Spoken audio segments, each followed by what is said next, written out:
जय गुरुजी महाराज, शुक्राना गुरुजी महाराज। ओम नमः शिवाय, शिव जी सदा सहाय। ओम नमः शिवाय, गुरुजी सदा सहाय। जय गुरुजी, शुक्राना गुरुजी। With folded hands and gratitude in my heart, I bow to the lotus feet of our beloved Guruji, and with his divine grace and his due permission, I would like to start the reading of today's Satsang, the dispeller of darkness, from the holy book Light of Divinity. The dispeller of darkness. Most of us wish to walk on the spiritual path. We somehow imagine or conjure up wrong notions about what spirituality is. We think that spirituality means living in seclusion in a Himalayan cave or roaming through the length and breadth of a land.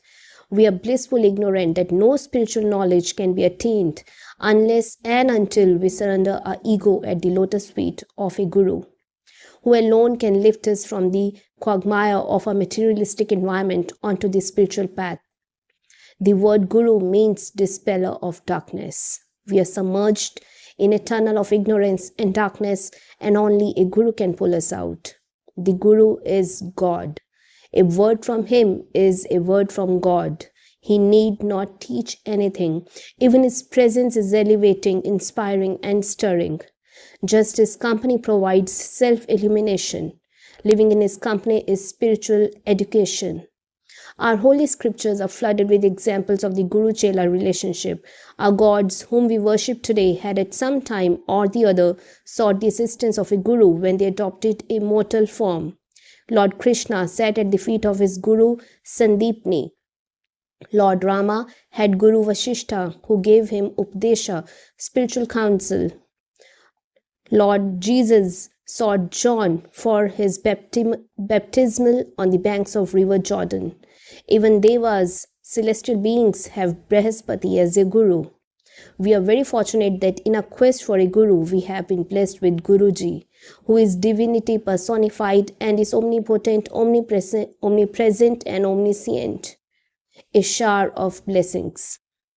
In 1991, I suddenly developed a knee problem. The pain used to be excruciating and unbearable. I tried all allopathic, homeopathic, and grandma's lines of treatment, but to no avail. Despite heavy doses of painkillers, the agony at night would keep me from sleeping. I told Guruji of my problem, and the compassionate one decided to heal me. He asked for a spoon from the kitchen and placed it on my knees while chanting a mantra. The pain vanished, and I have never had the slightest twinge, even though I climb a flight of stairs to my third floor flat and go for a 2-hour walk every day. While on a posting to Kolkata, I got typhoid, which left me with a low-grade fever for a month and a half. I underwent all the medical tests and took a plethora of medicines, but the low-grade fever continued. On hearing of my ailment, Guruji asked for betel, pan leaves and placed them on me. Incredibly, that very moment the fever vanished. On learning of our impending move to Delhi, I was determined to open a beauty salon, as I had trained to be a beautician and a hair stylist and had earlier worked in a beauty parlor. But Guruji turned down the proposal, saying the parlor would cause me asthma. To my horror, I discovered that in due course of time, I did become asthmatic. One day my condition became precarious and I was battling for life, as I had immense difficulty breathing and felt my life was ebbing out. I was rushed to the hospital. All the time I was holding Guruji's photo close to my heart and praying to him to save me. Immediately I was put on oxygen and administered steroid injections. The doctor in the hospital later told me that even a delay of 2 minutes could have proved fatal. When I went to meet Guruji, before I could say anything, he spoke. "I have pulled you out of a morass." That was the gospel truth. Subsequently, I would complain to Guruji that the inhalers and medications were very strong and requested him to help me get rid of the disease. He was annoyed and reprimanded me for reminding him. He knew exactly what the problem was. A month passed and I realized that I had no asthma, which meant no usage of the inhaler. When going on a journey, I still buy an inhaler to be on the safe side. Invariably, after the holidays, I return the inhaler unused to the chemist. The asthma has been eradicated. Once we were at a gathering of devotees with Guruji. He suddenly placed both his hands on a gentleman's head and we saw rose petals shower down. Guruji did the same on a lady's head and a shower of petals again fell. The lady pulled out her dupatta, a scarf used to cover the head, to collect the petals. It was a beautiful miracle. On my birthday, Guruji called me forward and in the presence of the Sangat asked me to extend my hands. Suddenly, a sari fell on my palms. Guruji ordained that I should keep it in a clean place without wearing it. The sari had the rose fragrance so typical of him, and even though 10 years have passed, the fragrance remains. Moreover, Guruji predicted a few years ago that my daughter would get married to a wonderful man. Without my getting sleepless nights over her marriage, it happened. Today, she is happily married and has 2 beautiful sons thanks to Guruji's blessings.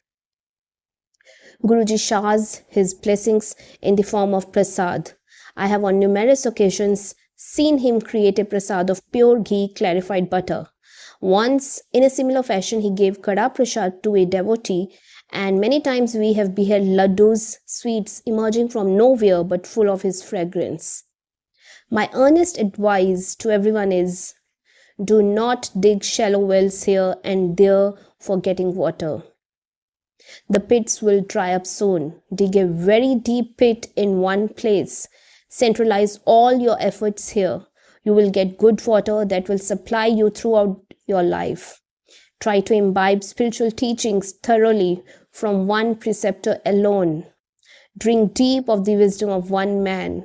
Sit at his feet for some years. There is no use of wandering from one man to another out of curiosity, losing faith in a short time.